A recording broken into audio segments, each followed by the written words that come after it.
Yo, in this new episode of WoW, secrets get revealed, rematches are had, and then we still have more superheroes debuting. This is Steph and Kat Talk WoW. Yeah, yeah. Making her way to the mic. They start dimming the lights. You start feeling alright. From Birmingham, home of the Teddy Longs and the Ruben Studders. More once you discover. For all of the lovers, Whitney Houston and Roman Reigns. For all of the lovers, and Mickey James and Marvin Gaye. For all of the lovers, and Sasha Banks, Janelle Monáe, Silk, Sonic, and Paige. Allow me to say, look, I just found a place, sweet escape. Every one of us, I was kinda late, so I just made it up the struggle bus. Walking by the face.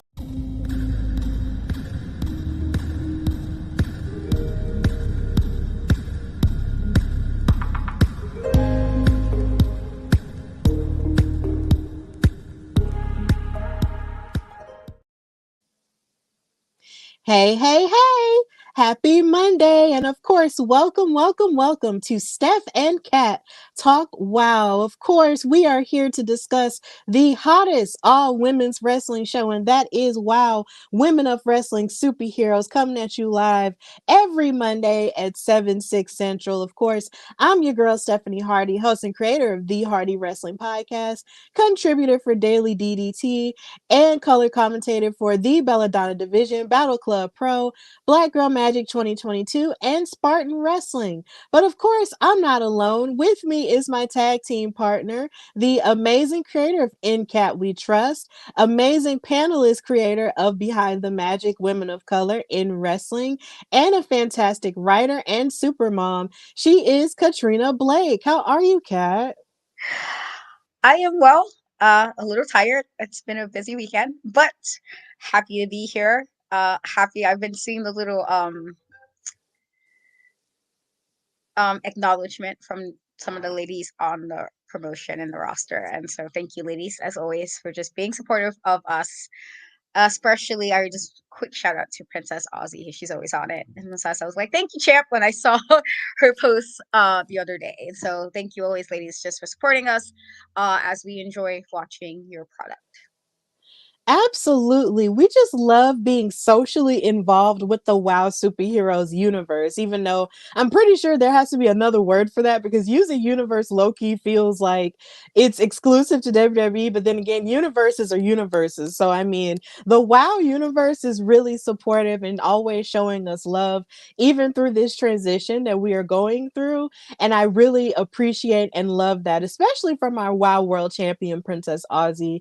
We love the love that she constantly shows us from the retweets, from, the live tweeting, and even from us just posting pictures of her just being amazing and just sharing those things. Like, we love it. And then, of course, we love the interactions that we get from all of the WoW superheroes. So thank you guys so much for supporting us and for loving the show. And for those who are watching us live on Facebook, YouTube, Twitter, and all of the things, and Twitch, thank you so much for supporting us. And of course, if you've watched this episode of WoW Superheroes, let us know who your favorite superhero is and what cool things you want to see from this season, because this second season is really operating on a higher level that I am just really excited about. So please, if you're watching everywhere, please chime in the comments and let us know how you are feeling about this season so far. Now, something that I really love to do, which I should make a segment out of at some point, is whenever we see our WoW superheroes doing other things outside of, the WoW spectrum. And two things I noticed this past week was, number one, the Beast was featured in Muscle and Fitness magazine, with a whole section on her and her fitness regimen, and I thought that was amazing. And then secondly, we saw a picture get revealed of Jennifer Flores being the stunt double for AJ Mendez on the Star series Heels. Now, of course, if you know AJ Mendez, who used to be a part of WoW as a color commentator and executive producer last season, also acted as El Dorado in Heels on Stars, which is, of course, is canceled now, sadly. But she was a wrestler on there and made everybody real excited about her prospects of coming back to in-ring action. But of course, when you're in Hollywood, you got to have stunt actors. And her stunt actor was no one even greater than Jennifer Flores. And I thought that was just amazing just to see the pictures of them side by side. Like they look like twins. Like I told Katrina straight up, like you cannot convince me that that is not her child because they just look just alike. So I just thought that was amazing. That was a great opportunity for Jennifer Flores to have gotten. And also it just makes sense because AJ was the reason why she's on WoW even now. So I just think that was amazing to see this week. And hopefully we can continue to make a segment out of the show before we talk about the show itself, where we talk about places we see other WoW superheroes, you know, doing things in and out of the ring. So, Katrina, how do you feel about the Beast having this much exposure by her fitness regimen, as well as J Flo having her stunt double moment? As for the Beast, I think that's pretty cool. She was definitely that was something I've noticed about her in season one, at least when I started watching, that she was somebody who clearly like worked out. I don't. So like I'm a tiny lady, but I definitely am not somebody who's working out. I probably wouldn't last with her regimen. That would not work for me. I'll probably tap out about 15 minutes in, truly. And so, I think it's pretty cool that we're showcasing more of that, and we're seeing more of, again, a little just a different side, because her just being tough and ferocious as she needs to be. And wow, and so it's nice kind of just to get a little insight. Like this is just you like basic stuff like working out is always just a nice behind the scenes. So that was cool. As for Jennifer Flores and AJ Mendez, I loved heels. I got a little bit longer, a little bit later than most people, but I did watch it and I was devastated when I found out, especially the way the last season ended. I was like, oh, I can't wait to the next season. Next week, oh, it's canceled. Like, what do you mean? Because I was stressed about what happened in the last episode. And so I'm kind of mad that there's no closure for me. There's no closure for me. And so I'm kind of sad. And so there was a moment, and I did say when I was watching it that I thought it might have been about the blow. I wasn't sure. Just because like it's just a quick little scene, and it just sometimes my eye catches things. And so I wasn't sure. I was like, maybe it was just the editing. When they was so to find out that there was actually a body double, in fact. And I get why they do it. It's more of a safety aspect. Because I saw negative comments. I was like, you guys acting like y'all know. You don't. You just behind the computer. Relax. But just to know it was Jennifer Flores who did look like her little sister was really cool. And so that's just hopefully even that will lead to more stuff for J Flo. She's great anyway with what she's doing outside of WoW and what she's doing inside of WoW. And so hopefully even doing that little thing will be something that we get to see her do more of. Maybe we should get some more background stuff. You never know. Always about getting your coins, do all that. And so it was really cool to see the picture of that, honestly, especially for a show that I really enjoyed. Yeah, it looked like a good show, but I never made time for it because, of course, when you have so many subscription services, there's only so much you can do with your money. So it's just like, I hearing about it from everybody else made me feel good. And I was just like, anytime I see any wrestlers getting an opportunity to participate in a television show that's centered on wrestling, like I absolutely love it. And so seeing stuff like that, and even seeing stuff like Young Rock, used to make me happy too. So the fact that both of those shows no longer exist makes me really sad. But I mean, Hollywood was just on the struggle bus a bit, but hopefully, they can turn some stuff around. And then, of course, we'll get more and more wrestling entertainment and wrestling content, outside of the in ring stuff that we do see. But big ups to all of those women for doing amazing things outside of the episodic level of WoW. So, Katrina, how did you feel about this episode of WoW as a whole before we get into it match by match? Solid episode. As I said previously, the one thing I love about WoW is that we usually get a rotation every week of who we're gonna see, and it's always really nice to have. And this is not shade to any other promotion. It's just like you know who the top people are. Those are the ones you're more inclined to see, and so I do like that every week. Even if we see one person we saw last week, they kind of switch it up. And so there might be like a bye week. We might not see somebody, and I think that's always something that I enjoy about WoW. But I like that not only do we get another debut, which is super awesome, just we're getting some more superheroes added to the fold.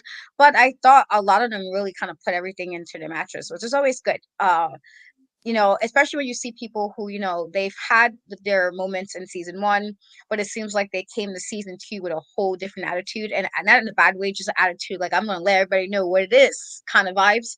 And I kind of like that we've really been seeing that from a lot of the ladies this season. And so fantastic episode. Yeah, it was a fantastic episode. And I just love the consistency that they do have along with the show.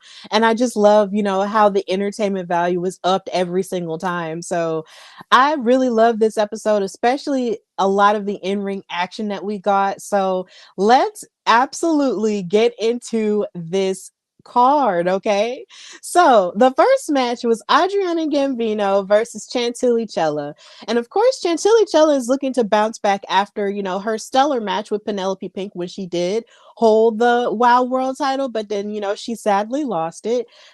She lost that match and Penelope retained, but of course, so many things have happened since then. So Chantilly is now looking to sort of bounce back and, climb her way back up. But then you have Adriana Gambino, who is, of course, on the first season of WoW Superheroes, but then she sort of disappeared to handle some family business, but now she's back. And then on top of her being back, she's been undefeated this season. So Miss Ma'am really does have a point to prove. And she definitely proved it in this match, though it was hard fought. Chantilly really did, try her best within this match, but Adriana was popping off. Like she was utilizing her knees to sort of wear down Chantilly Chella because a lot of Chantilly's offense is pretty airborne a lot of the time, and also, kickboxing based. So basically, Adriana was just trying to wear her down throughout the match. As you can see, even in this picture, utilizing her knees and legs to wear her down on the ropes. Chantilly Chella was even still trying to jump from the second rope to hit a crossbody splash to Gambino with a pinning attempt. And of course, Gambino was showing a bit of her nasty attitude by making fun of Chantilly's dancing. And I'm just like, girl, you ain't got to do her like that.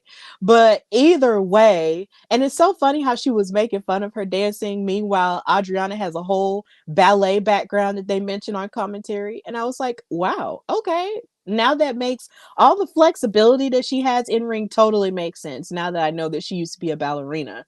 But you making fun of Chantilly dancing was just kind of like rude. But either way, Chantilly was still trying to like battle back with a number of kicks. But as you can see in this picture, Adriana actually hit a leg drag onto her and thrusted her into the ring corner.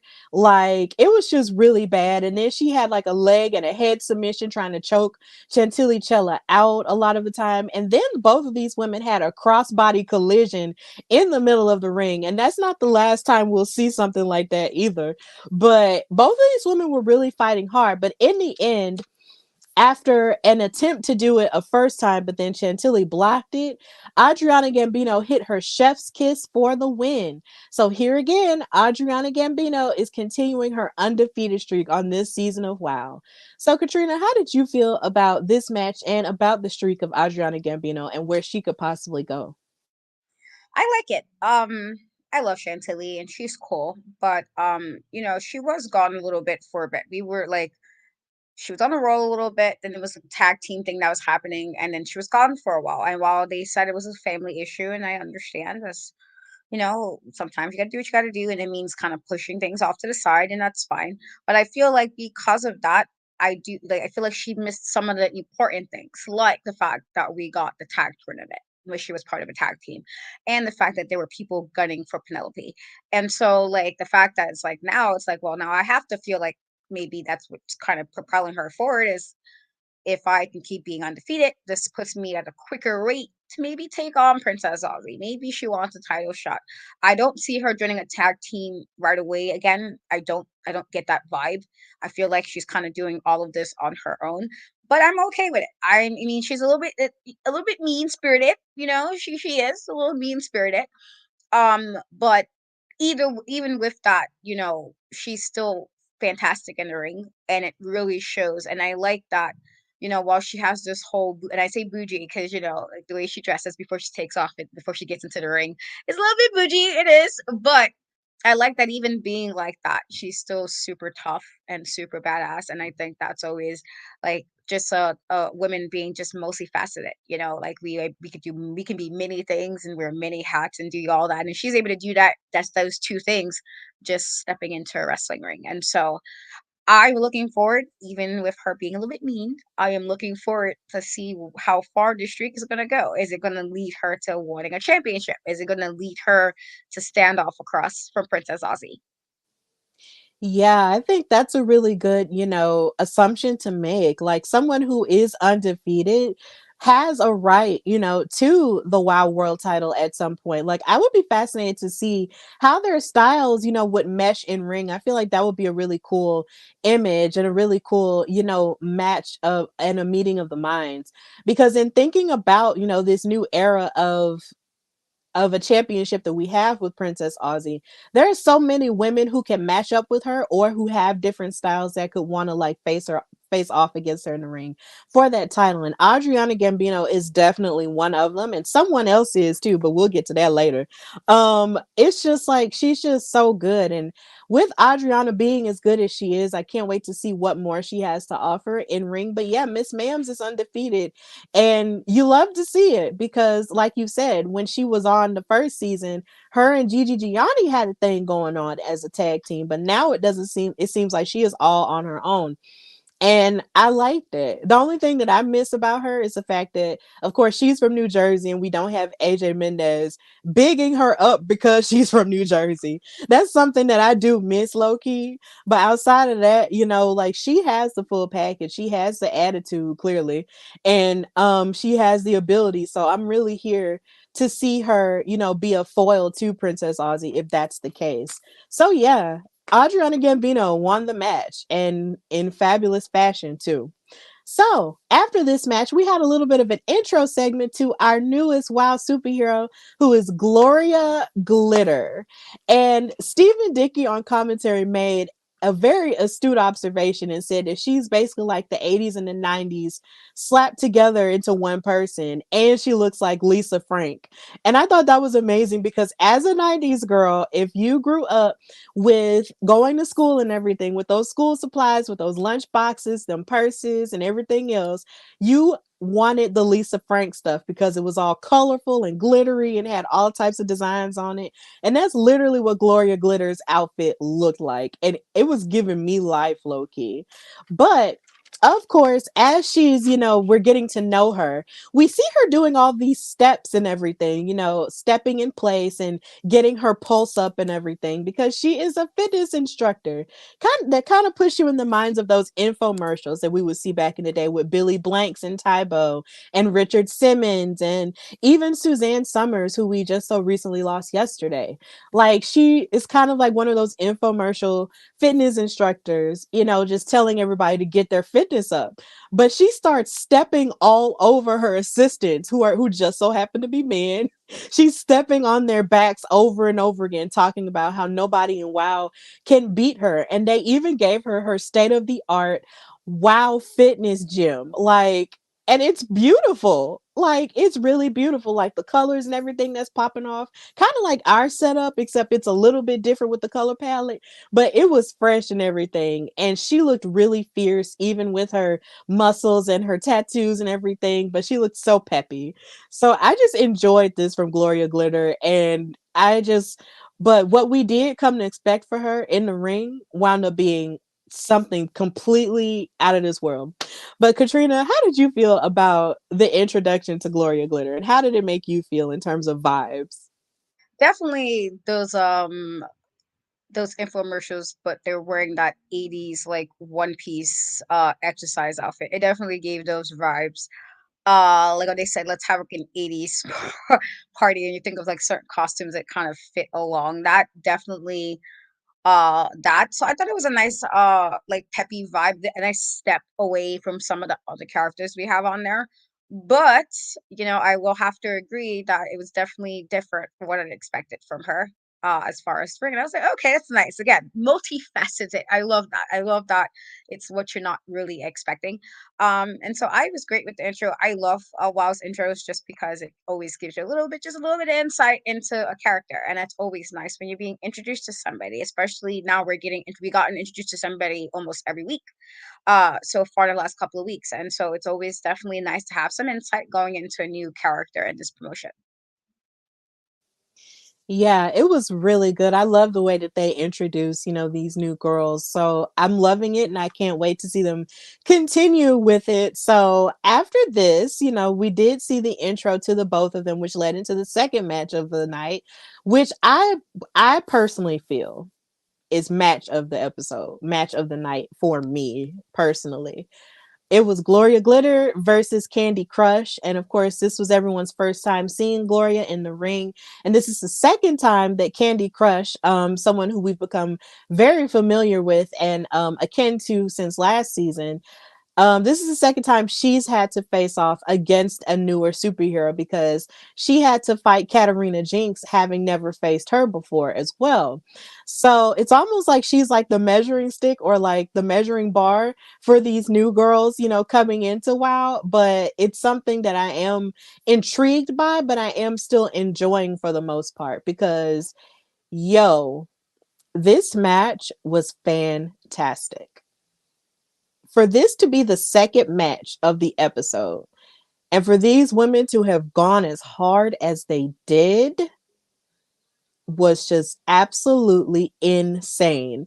Yesterday, I was taking notes for this match in Starbucks and I posted about it, and Kandi Krush saw it and she appreciated it. So shout out to her. But I had like pages upon pages of notes for this match. Like, I know I'm not going to get through them all tonight because the things that these women were doing to each other was just fantastic. But let's just start with the fact that Gloria Glitter was announced from Beverly Hills, California, from the Glitter Aerobics Academy. So I thought that was pretty funny. And she was running and feigning high fives to the WoW crowd and just checking her pulse because that's the most important thing, right? And of course, everybody's cheering for Kandi Krush, because she's one of the crowd favorites, right?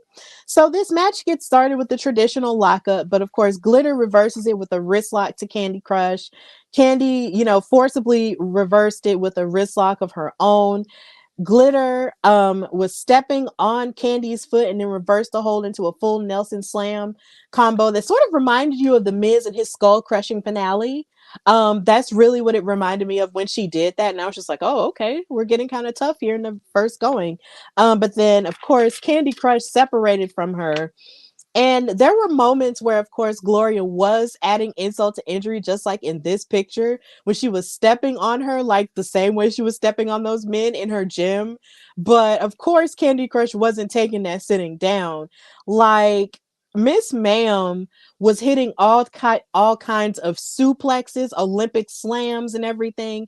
Kandi Krush is probably one of the most improved wrestlers I have seen in terms of WoW, because last season, she was doing a fantastic job in ring, but you can definitely tell she's been doing a whole lot of work behind the scenes in order to get better. And Miss Ma'am was giving it to Gloria Glitter. And they just gagged me the whole time. I just couldn't take it. And there she is giving an uppercut to Gloria Glitter, of course, on the last rope in the bottom. Like, they were just giving each other clotheslines. And of course, they even collided with each other in the middle of the ring. Like I said earlier, how there was a crossbody collision, they had another collision too.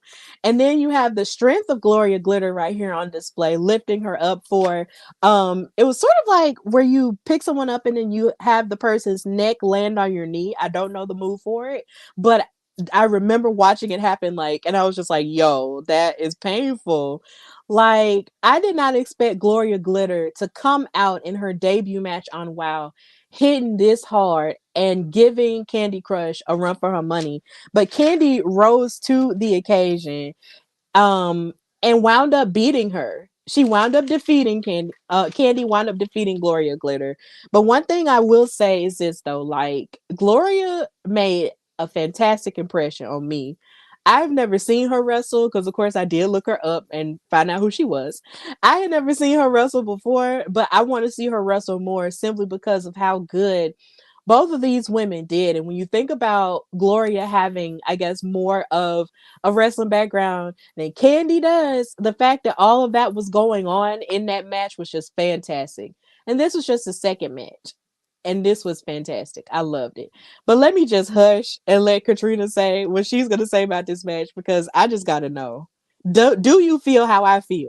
No, it definitely was a fantastic match. I like obviously in her intro they did show her stepping on the guys, but I've seen plenty of like old school movies or shows where they kind of reference that kind of thing where there's like the woman in the gym. And so that's not too often. Again, to have her come in like super peppy and to the audience, but then she got inside the ring and it was kind of different. Like she was more imposing, and not in a bad way, just imposing that she kind of gave Candy a little bit of run for her money. It was I don't know how Candy prepared for this, only because she didn't know who this was going in.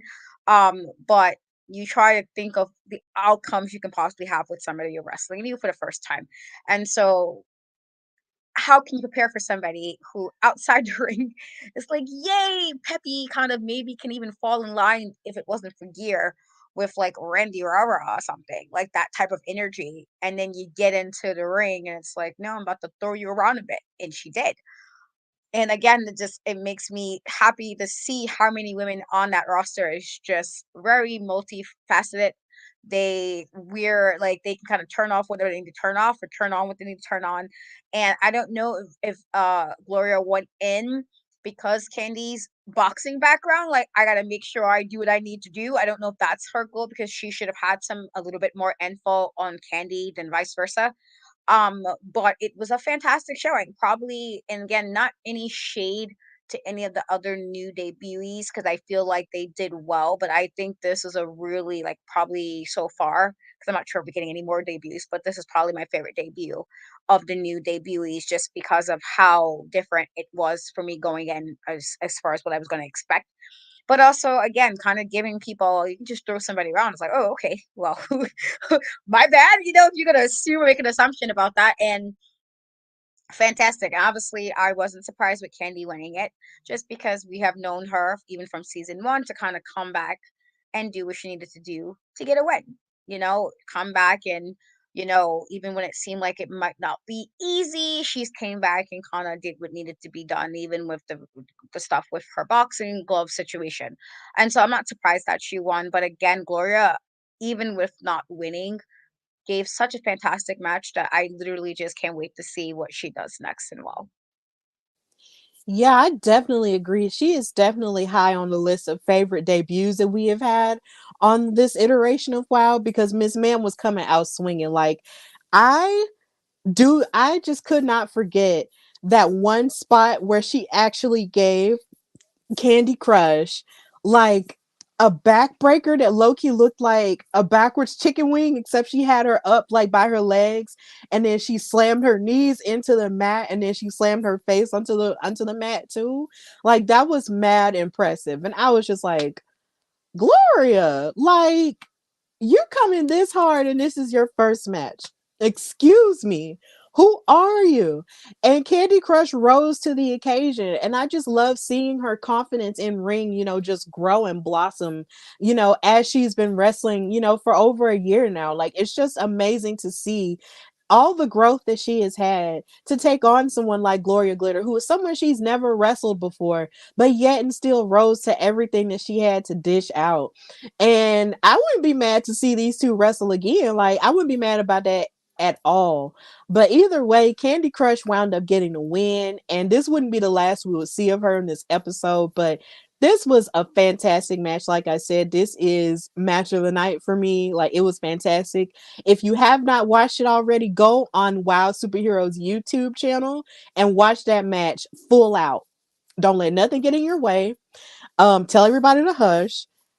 Sit and watch it. If you love women's wrestling, sit and watch Gloria Glitter versus Kandi Krush. It will make your entire day. I promise. So, moving away from that match, we go backstage again, more so kind of like on the outside area, and we see the Beast working out, stretching out with those ropes and everything. But then she gets a visit from Miss Sophia Lopez, the world's greatest attorney, who hands her a mysterious flash drive. And as she's handing her this flash drive, she says the words, "You owe me." And this got on my nerves because I'm just like, bro, the last time somebody owed you, they wind up going back and forth to jail. What are you trying to do to the Beast, ma'am? Like, I'm gonna need for you to chill out and leave the Beast alone because she is not here for the shenanigans. Like, she will throw you, ma'am. So don't do that to her, first of all. And secondly, this flash drive, when I saw it, I knew exactly what it was. I knew exactly what it was and I knew what was about to happen. And I was so happy. I was just like, this, we are about to find out. And I was mad excited about it. So this was interesting. So, Kat, how did you feel about Sophia handing her that flash drive? I don't know. I'm like, because I'm trying to figure out what it is that she's supposed to owe her for. You know what I mean? Like, it wasn't like the Beast had legal troubles. It wasn't like the Beast had like a new contract dispute. I'm trying to think of things lawyers would do. What did you need her for? And if you didn't help her figure out who messed with her beforehand, then what do you like? How are we like? Let's calm down. I feel like what did you do to tell somebody you owe them? That's what. But also, do you think you can pull what you pulled with the mother truckers with the Beast? I don't think so. I think she would take you and your team. The only person who might give her a little bit of a hard time might be Tormenta. I'll say that. And again, this is no shade, to the other ladies. It's just saying like we've seen what the Beast can do. Okay, we see Tormenta pick up two ladies in the match she was in with Penelope and Princess Aussie, so she gets somebody who can give her a run for her money. So outside of Tormenta, it's not like you're gonna use your other team. So what do we like? I feel like you have to know when. Like if you're gonna be mouthy or whatever, be extra. You gotta know when to kind of read the room. I know when to kind of be quiet. And I feel like in this regard, if you didn't help the Beast in any matter legally, why are you talking about she owes you? Like, did you get her? Like, I doubt you the reason she got back here because she clearly had to take some more time off because the person who attacked her. So unless she comes out and say, I found out who did this to you, which then I'll be like, maybe you owe her just a tad. Even then, you can still come with some respect. Like, why are you even say that on a flash drive? Can that be like a text or something? Like, why are we taking it to a flash drive? Like, it's been extra for no reason. Like, why are we being extra? You could have just said, "Oh, I think we need like a conversation or something," or like, "I feel you owe me." Not here's a flash drive to do all that, and that's what it says. Like, sis, stop. So that I was just like, "Girl, stop it." Like, I like her, but stop it. So again, I'm kind of interested to see how this plays out because it feels like Sophia Lopez has a lot of a hand in a lot of stuff this season. It appears like she's in a lot of stuff this season. She got her hand in a lot of places. So I'm interested to see how this turns out later on in the season. Yeah, she is an attorney. So, of course, she has her hand in a whole lot of things. So, it's I can't wait for us to get to the part where we actually get to reveal what was on the flash drive. And yes, sweetheart, you did miss Gloria Glitter. I am so sorry. We moved past that part. Um, he really liked the match between Gloria and Kandi Krush. So yeah. Um, sorry. But yeah, we get to find out the mystery of who attacked the Beast a little bit later. Then we stay backstage because we see Coach Campanelli actually walk up to Gloria Glitter and give her a compliment, on her athleticism and how good she did, right? But Gloria Glitter gave her like mad attitude for no reason and told her, "Look, I didn't need you to tell me that." And I was just like, "Yo, why did you have to be that nasty to her when you just met her? Like, calm down." And then Gloria was just like, "Yeah, I know about team spirit. Maybe if you quit wasting your time on so much drama, you'd actually realize there's more talented fish in the sea." And then she flicked her hair at Coach and then stormed off. And I was just like, "Dang, why you gotta be mean to her like that?" But Coach has been in a lot of drama, and Team Spirit has been on the struggle bus. But this low key also felt like Gloria Glitter was sort of like throwing her hat in the ring to be the replacement for Randy Rah. Like that's low key kind of how it felt, or that's just how I read it. But I don't know. But either way, maybe this will lead to a match between those two, and I'm here for it. So yeah. I agree with you there. I wouldn't mind a match, honestly. Yeah, at this point, we may as well. Coach is fighting everybody. We may as well get a match. So yeah, that was interesting. But then backstage, we also heard more from the Mother Truckers, who are getting ready to fight in a tag team match a little bit later. They were talking about how they wanted to get their revenge on Las Bandidas and Sophia Lopez, because every time they thought about, every time they were in jail and had their food taken away from them, and they were couldn't sleep because the inmates were snoring, they were thinking about them, and Holly Swag was just hyped up the entire time and just ready to fight and ready to just get back at them. Honk honk. So after that, this led into their third match, which was Las Bandidas versus the Mother Truckers. And of course, Sophia Lopez was out there, with her tag team, Vivian Rivera and Sylvia Sanchez. And this match was pretty good for the most part. There was lots of great rhythm in terms of tag team chemistry with Las Bandidas in this match. They kept sort of switching off a lot of the time and sort of wearing down on Big Rig Betty, who sort of came in hot in the first part of the match. But Holly Swag did sort of get fired up, in the very beginning, and she started firing off on Vivian Rivera. But Vivian pushed Holly Swag to the side, and mashed her face into the ropes, and then she smacked her chest. But then Vivian also went for a kick, and then Holly ducked it, and then Holly kicked Vivian, and then hit a honk honk before giving a suplex to Vivian Rivera as well. Like, she really did come in hot in this match. She was very impressive. But then Holly tagged in Big Red Betty, and they had sort of like a double elbow situation going on and a double suplex to Sylvia Sanchez. Like, all of these women were utilizing each other's bodies in terms of the tag teamwork, and I really enjoyed that. But at one point, Vivian Rivera did take advantage and kick Big Red Betty out of the corner and drag her to their corner and just continue to beat up on her over and over again until the momentum shifted and the Mother Truckers wound up beating on Las Bandidas and covering them up with like sort of like they had like two different moves going on at the same time. One was a cutter and another one was another move. And they both had like a double cover. But then Sophia Lopez distracted the referee, who was Ben the referee, distracted him, and then the Mother Trucker started yelling at her to get down because this had nothing to do with them. But then Las Banditas got up and started attacking them and then handcuffed them to the ropes. Ugh, I hated it. Handcuffed them to the ropes and beat on them and stomped on them in the ring corner. And then, in the first time we've ever seen this, actually threw Ben the referee out of the ring and proceeded to beat up on them. And then more refs had to come out and break up the fight and unlock the Mother Truckers from their handcuffs. But then they, of course, wanted a rematch, and David gave it to them.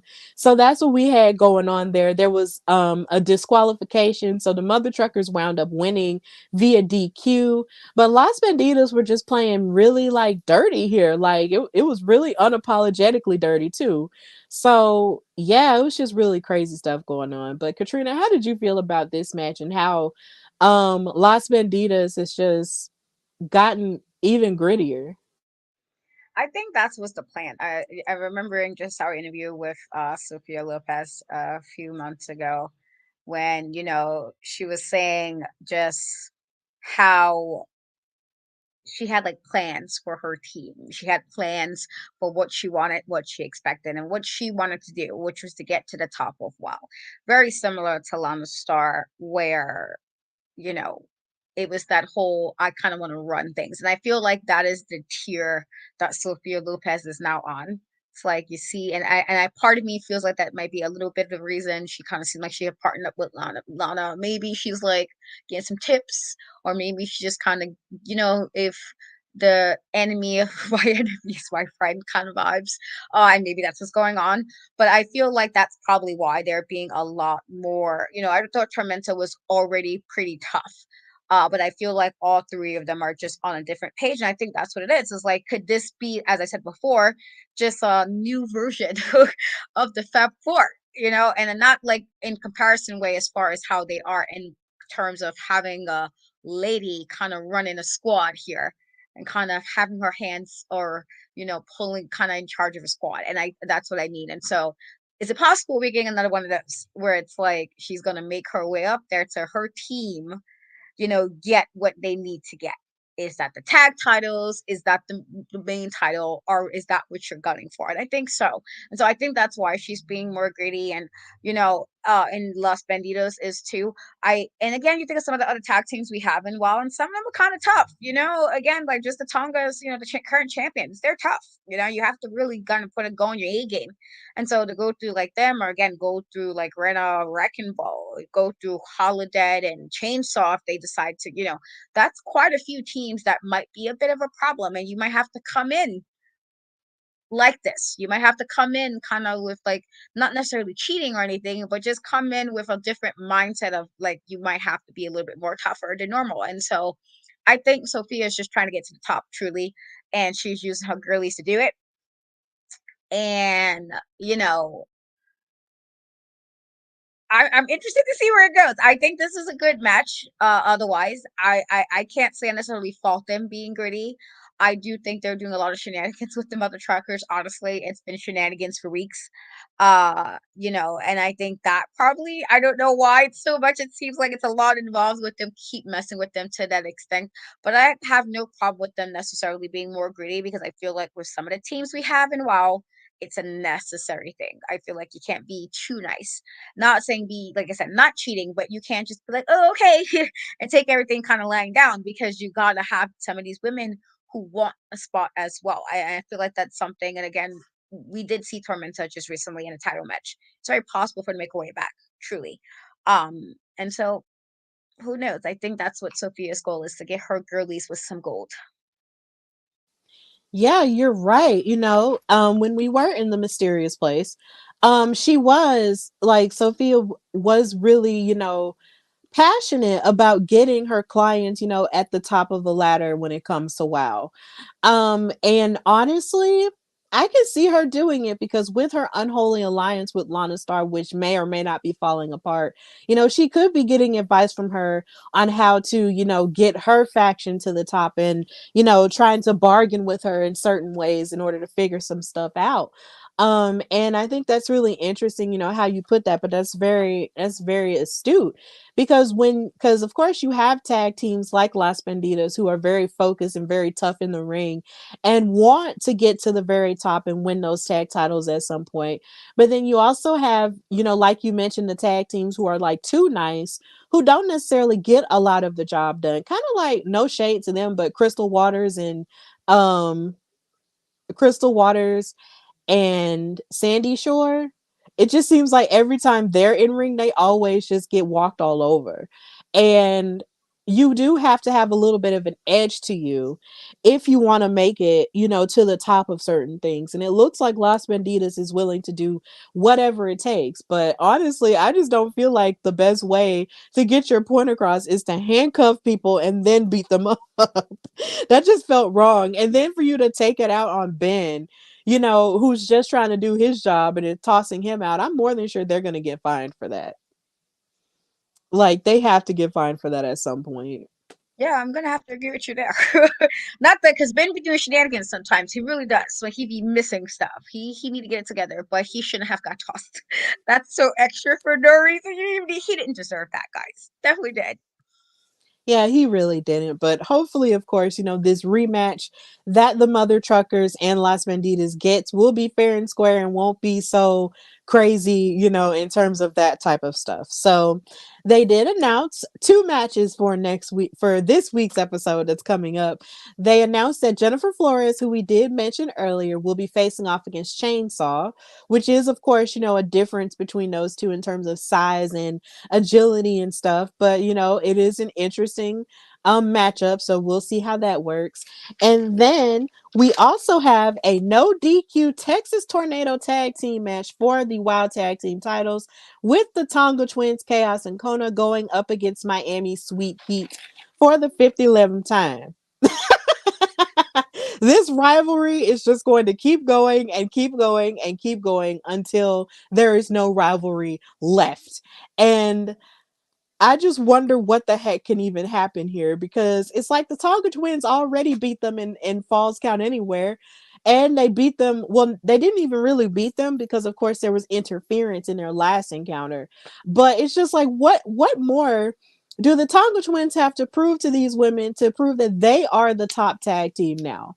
Like, it just seems like Miami's Sweet Heat just keeps jumping in front of the line over and over again. Like, Yeah. I don't recall seeing any other tag teams stepping up and challenging the Tonga twins outside of Miami Sweet Heat. Like, how do they keep jumping in the front of the line? Because by all means, and we've discussed this before, but it bears repeating, by all means, the Carlson sisters should be behind everybody else, and you should have other people challenging. Like, how come the Mother Truckers haven't challenged? How come Las Bandidas has not challenged? Like, yo, like, what is going on? What is up with these tag teams? You know, even Team Spirit, with all the stuff that they've got going on, they could even challenge. So for the life of me, I don't understand how the Carlson sisters get to just jump in the front of the line over and over again for these titles. Like, I'm low-key tired of it. Like, no shade to the Carlson sisters, because they are a solid tag team, and they have been since we've been watching this iteration of WoW. But I'm tired of them always getting opportunity after opportunity when clearly it's not for them. You guys were champions for over a year. Let it go.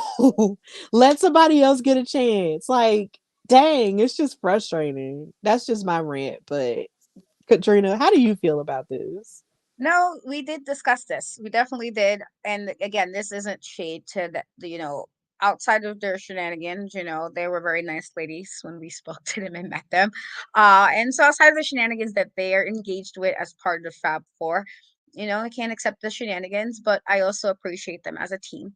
And but I am on that whole like, why, how many chances do you need? You had a couple of rematches and you lost it. So let it go.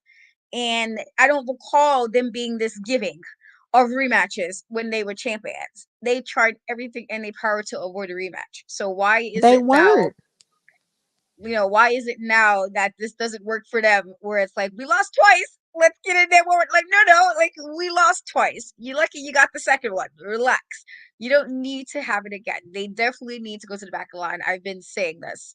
Honestly, I was saying this since the first rematch, and I only said it not because just because when you think about how hard they made it for the Tongas, like, you didn't even deserve that first rematch. Personally, I would have been mean about it and be like, nah, I'm sorry. Like, I would have made something happen like they were doing, where Lana always had a reason why they couldn't defend the belts or whatever was happening. And so I just I don't know. Like I said, I like them and all, but I feel like you shouldn't be getting all these chances. Like, you lost twice, move it to the back. Let's let some other teams come on. Like, why do you think you're now above the rest of the teams? You lost it. It's your time. And the fact that they were doing shenanigans when they first got the belt told me all I needed to know what they like messing with the Tongas. And so now I keep want to mess with them now as former champions. Let me keep trying to hope we get the belts back. Let it go. Let it go. Love you guys, but let it go. Let's get some new people in there to fight the Tongas. I would love to see who other they can fight, whoever else can give us some bangers. And we can't do that if you guys keep popping back up in there in the front of the line. We can't do that. You gotta kind of. It's okay to get off the train and go to a different stop for a little bit. It's fine. It's okay. Things will still be okay. It will be all right. And so I think that's what they need to do, truly.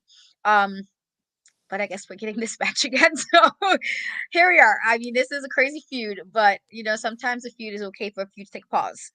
If we can have some other tag teams come in, because ma'ams, ladies, y'all wasn't this kind of rematches when y'all was champs. They weren't. And my thing is, it's just like, I don't care at this point if Fury needs to tag with Rebel Hayes. I just need somebody else, like, to challenge for those tag titles besides them. Like, what type of voodoo magic have they put on David McLean for him to just keep giving them all these opportunities over and over again? Like, I'm tired. I don't care how luscious Lindsay or lovely, Lori looks. Like, I don't care how much money they have, and I don't care how fabulous Lana Star thinks she is. Emphasis on think. They need to stop. Like, they just need to stop thinking that the tag team title picture has to have them in it. I'm tired of it. Like, move to the side. Move out the way Okay? Like move to the back and earn your way back the same way everybody else has. The same way everybody else has to earn their way back to things, y'all got to earn y'all way back to things too. So I hope this is the last time the Tonga Twins has to fight them, and I hope that they win their match and retain their titles, cuz after that the Carlson sisters need to back off, and that's on period. Okay? So, moving on to another backstage segment that intrigued me, we had Kandi Krush meeting up with the new Wild World champion, Princess Aussie, and congratulating her, as of course they are best friends at this point, and she was talking about how Princess Aussie inspires her, from everything she's been through to now get to this point. She was just giving her all types of props and love to her, and Princess Aussie appreciated it. But then where the miscommunication happened was Kandi Krush asked Princess Aussie if she had watched her match that she had with Gloria Glitter, because she felt like even though she got the win, she, that there's still room for improvement. And of course, she trusts Princess Aussie's opinion, given her background in wrestling. But Princess Aussie sadly admitted that she had not watched the match, but that they could catch up later because she's just been so focused on her championship stuff. And clearly, this made Kandi Krush feel some type of way. She wanted to catch up with her after, her match and everything. And Kandi was just looking really sad. And I was just like, no. And this is the second time this has happened, because I'm just like, dang, like I don't want Princess Aussie to get so much tunnel vision that she leaves behind her friend. Like I just don't I don't like that, because of course life be lifing sometimes and you get real focused on your goals, but you still have to make time for the people you love. And I just don't want their friendship to be ripped apart by the fact that Princess is champion and Kandi, just can't get her to help her, up her game in the ring. So this was really sad to see. But Katrina, how did you feel about this? I understood. Like I feel like I've been on both sides of that. Where you're trying to do something and it's not like on purpose necessarily. It's just you're so busy that you might not make as much time for your friends. And but then I've also been on the side when I've definitely felt like I was being left behind. Not necessarily like in the way they are, I guess, but like just like, oh, it's been a little minute, guys. Like, and so I've been on both sides of that, and it can definitely be hurtful on one end and also not on purpose on the other end. But with that being said, you know, I think just regard with Princess Aussie, she was dealing with Penelope. And again, as we said just literally previously, the Fab Four can be a lot to deal with, truly. And so I think she kind of needed tunnel vision. I think if she didn't have it, she wouldn't have became champion. I think she needed to have that to kind of get through that hurdle. But hopefully, going forward, they can have a little brunch. I don't know, a little movie time. I don't know what it is they do together as friends, but whatever it is that they do to bond and connect, hopefully they get that. And I hope Princess Aussie doesn't forget that she said we're going to get it back. I hope she means what she said, and so I'm hoping at least when it comes to her friendship, that she plans to kind of put it back in, good space and not kind of feel like it's to the back burner. So we'll see. I'm hoping, the championship doesn't change that too much, in regards to like, does it mean because you're a champion, you're kind of the top, does that change your friendship? Because it's also like just slightly playing devil's advocate. What if Candy Crush won a title shot again? It's very possible. The last time she had one, it was against Penelope. So, there's a different champion now. Would it be just a friendly competition? Like, see if I can beat you. Or will it be a situation that might not be so friendly at the end? And so there's also that too. And so, obviously everybody wants friends to be happy for each other, but sometimes people can be a little sad if they don't have, you know, what they wanted to have, or they feel like they should have had something that you may have. It happens all the time in life. And so hopefully in this regard, after this conversation, that it all goes fine and well. It's smooth sailing and nothing funny, but things happen. I feel like I don't want to say like Princess Aussie's never given me a reason to feel like she'll be shady, and so that's not the vibe I'm getting. But it's also very possible that if you're to the point where I have to make sure I keep my title, it can kind of change how you might have relationships with other people. And so we'll see how that is going forward. But I hopefully this means the conversation was had and that they can go on a good point from here on. Yeah, absolutely.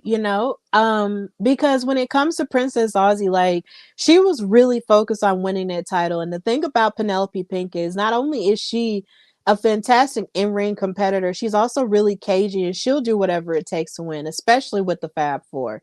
So maybe Kandi could possibly understand that because the Fab Four is the reason why she lost her opportunity at the title. There was cheating involved. And Princess Aussie did not want that to happen for herself. And clearly it didn't because she won the title now. And it's just like, and it might not be anything personal because Princess Aussie doesn't seem like a malicious person to me at all. She seems like an angel. And of course, if Candy is also, of pure intention, then they can figure out their friendship and, what shape it can take now since, Princess is the champion. But of course, like you said, for all we know, Candy might want another opportunity at that title and try to take it away from her just out of anger. And that would be really messed up. But at the same time, that would be, what would happen. So it would be crazy if that would be the case. But I'm hoping that they can, iron it out and hang out and just figure out what's next for their friendship in a healthy, I'm going to take your title type of way. So, yeah, so that was interesting. So, of course, this led to the main event, which was Princess Aussie versus Penelope Pink for the Wild World title. Here again, a rematch that probably didn't need to happen because here again, Penelope Pink lost her title fair and square in a triple threat match with Princess Aussie and Tormenta because in triple threat rules, anybody can get covered and you can lose the title. But I knew this was gonna happen. I knew Lana Star was gonna be like, look, she didn't cover Penelope Pink, so she should have another opportunity. Because of course, the Fab Four doesn't know how to wait in line for anything because they think that just because they're cute, they can do whatever they want to do. Newsflash, that's not how life works. But anyway, this match happened and it was still pretty good, for the most part. For me, this match was good, but it wasn't as good as the first time they fought each other one-on-one. A couple months back. Actually, no, last month when they fought last month. This match was still pretty good. As you can see, Penelope Pink's athleticism was on display here, trying to break down Princess Aussie in multiple ways, even though in the beginning of the match, she tried to roll out of the ring and play mind games. But Princess Aussie wasn't falling for it. And that's something that I love about her this go round. It's like for every mind game that the Fab Four tries to play with her, she ain't having it. She's even breaking out of eye rakes and stuff like that. It was really impressive. But as you can see here, there were multiple moments where Lana Star and Vicky Lynn McCoy were beating up on Princess Aussie, even outside of the ring on the floor and everything. And I was just like, girls, this is not about y'all. Like, leave her alone. But they don't know how to do that. But I will say they did look cute. I'll give credit where credit is due. That "Don't Be Jealous" t-shirt, those abs, like they looked Yes, ma'am. amazing. I love good crop Vicky, top. Love good crop top. yeah, I can't wear crop tops, but I admire people who do. But either way, it's just like, and then Vicky Lynn McCoy with her sparkly gear and her boots and everything, like they look cute. They've upped the ante this season with the wardrobe.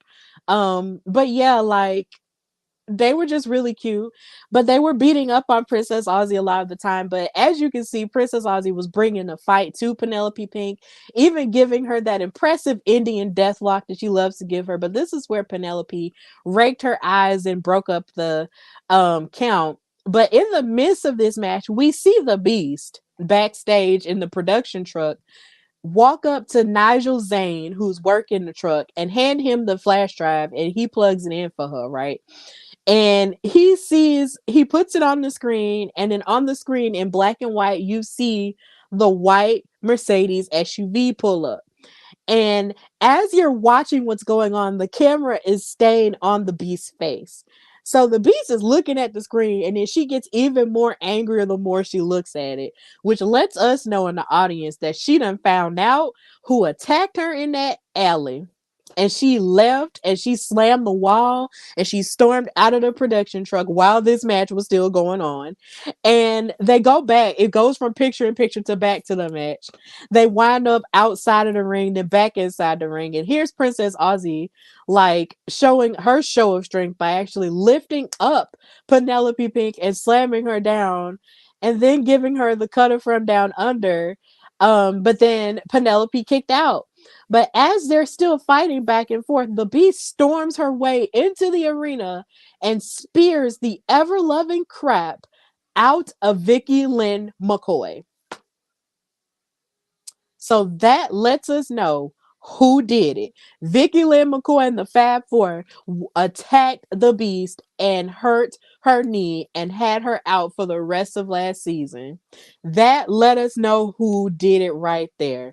She got her vengeance, and I hope that they get in a match with each other that's in a cage, because she deserves to get her lick back in the worst way for that. Like, I hope she truly gets her lick back. So in the midst of this, Lana Star is running away, and Penelope Pink gets distracted, and Princess Aussie hits her cutter from down under and her famous frog splash for the win, and she retains her Wild World title. So Princess Aussie is still the champion out here, and she is celebrating with the title, which she looks so good with. Like, when she came out in her entrance with that title around her waist, and then she revealed the cover, like, oh my god, that was just so cute. She took her cape off, and then boom, there was the title around her waist. That was so cute. It was giving Victoria Monet. I loved it. But yeah, that's how this episode of WoW ended. The Beast got her lick back, and Princess Aussie kept her title. So Katrina, how did you feel about this match, and now that we know who attacked the Beast? I think this is a really good match. Just because I had to, when you're talking about the Fab Four outfits, they definitely was on. I love me some good pink, as I told them previously. I love me some pink. I do. I mean, while I wear black mostly, I love me some pink. And so they were definitely on it with the outfits. I loved Lana's crop top. I love a good crop top, as I said.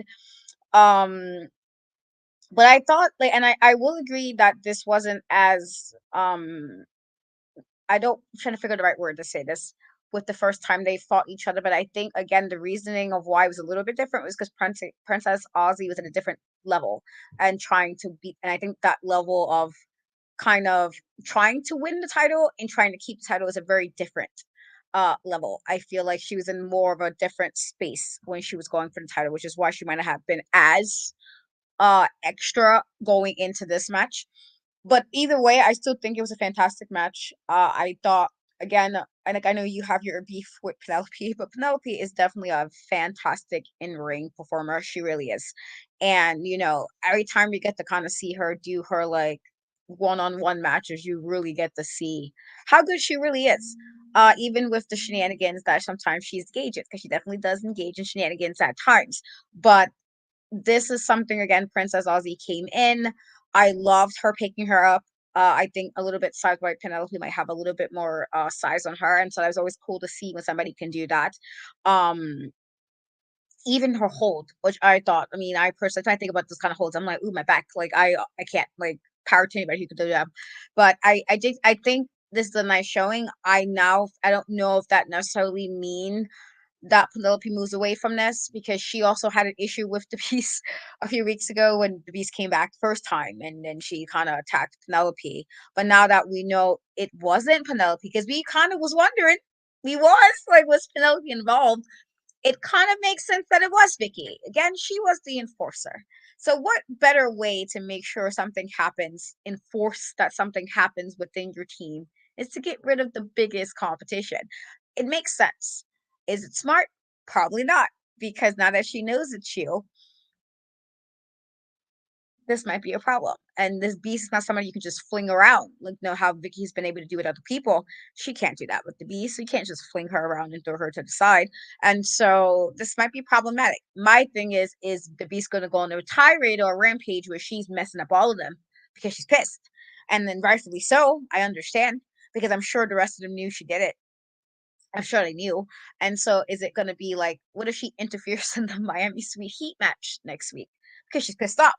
What if she has a beef with the whole squad because she felt like they took out some time for her to come back? They took months off her timetable of coming back. And so there's so many things that could happen with this, but I'm glad she did what she needed to do, honestly. Considering Vicky was talking a lot of crap last season too. Man, I'm okay with her doing what she did. Perfectly fine with it. But I'm glad Princess Aussie was able to be retained. I wasn't surprised. I didn't think they would do that and have us like, oh man, after all that, because she loses. I didn't find it, but it was so good to see again Penelope show how why I think she's fantastic in the ring. Um, and I guess, and this is what Sophia meant, where she owes her because she told her, and I did say that a little bit earlier before we revealed that if she figures out who did it, it makes sense that she would say she will owe her. But what do you want her to do? To join your squad, to watch out for your squad, and you're already supposedly working with Lana. And this is another thing: you're supposedly working with Lana, but you just kind of put the person who was involved, who was part of Lana's group, under the bus. For what gain? What do you? Because obviously there's a gain to this. She's saying she owes you, so you want something. There's a gain for her. What is that gain? Because this partnership that you supposedly have with Lana, where you put one of our persons in dangerous way by telling. So it's like, now is this now mean the partnership is over? Because you told that it was one of Lana people's that did this. That's because Lana did run, so I feel like she was aware that this happened. Does this mean, like, again, what is Sophia's means so ends? And I feel like the ultimate goal at some point is to make sure her team is with the gold. I really truly feel that. Yeah, and then when you think about the trajectory of where last season even went, like after the Beast had to like vacate the title, could you even imagine, like after Penelope had won at LA Comic Con, like could you even imagine like a healed Beast that wasn't attacked in an alley coming after Penelope? Like she probably would not have been champion for as long as she was if the Beast had not have been re-injured by that attack. Like Penelope probably would not have been champion for as long as that time as she was, like all that point. So it's just like it's crazy to think about how different everything could have been had Vicky Lynn McCoy not attacked her the way that she did and re-injured her and kept her out for a whole season. It's pretty insane when you think about it in that way. But either way, I just hope the Beast gets her lick back. And if it comes at the eradication of the entire Fab Four, the twins, Penelope and Vicky and Lana, then I'm here for it. I'm here for the destruction. I'm here for the revenge. I'm here for the get back. I'm here for all of it. Like if she wants to come in and interfere in Miami Sweet Heat's match next week, considering it's no DQ, she has free reigns. She can do it. If she wants to run up on Lana Star, she can do it. Like the Beast, look, it's no holds barred now. She needs to unleash on all members of the Fab Four because everybody is out of bounds. They keep getting opportunity after opportunity over and over again. They keep trying to step all over people and bully folk. No, it's time for them to understand that this is the Beast territory and they just living in it. So, hey, if she wants to destroy them all, then let it happen. But that's the end of that episode of Wow. Of course, this was a fantastic episode. Of course, next week or this week coming up, they have two great matches in Chainsaw versus Jennifer Flores, and of course the rematch between Miami Sweet Heat and the Tonga Twins for the tag titles. That's no DQ Texas Tornado. It's gonna be fun. We're gonna talk about it the Monday afterward, like we always do. So thank you guys so much for watching and supporting Cat and Steph and Cat Talk Wow. Of course, share and subscribe to both of our channels. Subscribe to In Cat We Trust and subscribe to the Hardy Wrestling Podcast so you can catch all of these episodes because I've been putting them all in their own playlist on my channel. And you can catch them all, if you've missed any of the episodes, you can catch them all there and catch them all on Katrina's channel as well. And just continue to support the show as it continues to grow. Maybe, we might have some goodies. Maybe we might have things that we're cooking up. But either way, just continue to support us as we move about in this wrestling space. So, Katrina, tell everybody where they can find and follow you. I am on most social media in Cat We Trust, Threads, TikTok, Instagram, and Twitter. The E is the three. And obviously follow my YouTube channel. I am doing some spooky stuff for the month of October, just because it is Halloween. It's one of my favorite holidays, but also I'm a pretty spooky gal and I love spooky stuff all year round. And so I am doing some stuff towards horror type stuff on my channel. So definitely check that out. I do have some new interviews coming up and it's been a little minute because the girl has been busy. And so definitely check those out as well. And as Steph said, I'm gonna reiterate it. Please definitely keep supporting WoW. Amazing, amazing promotion. And we hope that their numbers keep growing by the end of the year. I would love to see that doubled up by the end of the year. That more people are watching WoW, as we've been enjoying since this iteration. And also make sure you subscribe to Steph as well. And also, since she didn't bring it up, her first article for Daily DDT got published this weekend, and she wrote about the importance of Trinity as the Impact Knockouts champion. And considering we both got hired onto Daily DDT at the same time, I'm gonna need for her to big up the idea that she is a published writer on this amazing website. Go read her article, please, because it is fantastic. Please read it. She is a great writer. If you haven't read her stuff already, like, read that article because it's really good. Like, it's fantastic. I totally forgot. Sorry, guys. Yes, I did do my article about Trinity. I saw it on the topic, and I'm like, this is my girl. I will talk about Trinity time. And it was very fortunate that she actually read it. And so that was really awesome part of my weekend. That she read it and she said thank you. And I was like, really, I will shout it out how amazing you are to the top and to the end. And so that was really cool. But yes, I'm working on my next one. And Steph has quite a few articles on Daily DDT as well. So support us if you can by reading and sharing and all that good stuff. Yes, and of course you can find and follow me, your girl Stephanie Hardy, on Instagram, Twitter, and Threads at Queen Steph Hardy, and listen to the show The Hardy Wrestling Podcast everywhere you get your podcast, and watch all the episodes of my YouTube channel, as they're all up in the live section or the video section. Either way, watch them all. I'm not sure where I am in terms of episodes at this point, but I might be starting a new season. I'm not entirely sure. But like Katrina said, I do have two new articles out with Daily DDT. One on the three biggest matches that Jade Cargill could have in WWE, and the second one about the women's world champion Rhea Ripley being the focal point of a men's angle, whether it's a good or a bad thing. So please read both of those. I put a lot of my heart and soul into those. So please read them both, and I'm going to try and probably write an article at least once a week, if not once every 2 weeks. I don't know. This is a job, so I mean, you just got to figure it out. But either way, like, I'm really passionate about writing. Like, it's something that I'm growing to love more and more each time I do it. So I'm just really happy to be in this space, and blessings are falling in our laps, guys, in terms of wrestling. So, of course, this has been Steph and Cat Talk WoW. Of course, please support WoW superheroes any way you can. Watch the matches on YouTube, watch reruns on Pluto TV, and watch it wherever it plays. Wherever you're at on any channel, go on wowe.com and check out, where it's at, where it's playing for you via your zip code and stuff, and just continue to support women's wrestling as a whole, not just with WoW, but in every promotion, because women are fantastic. We are strong, we are powerful, we are capable, we are intelligent, and we rule the world. No matter how many times people try to tell us we don't, we do. So we rule wrestling too, so support that. So until next time, this has been Steph and Cat Talk WoW. Bye, y'all.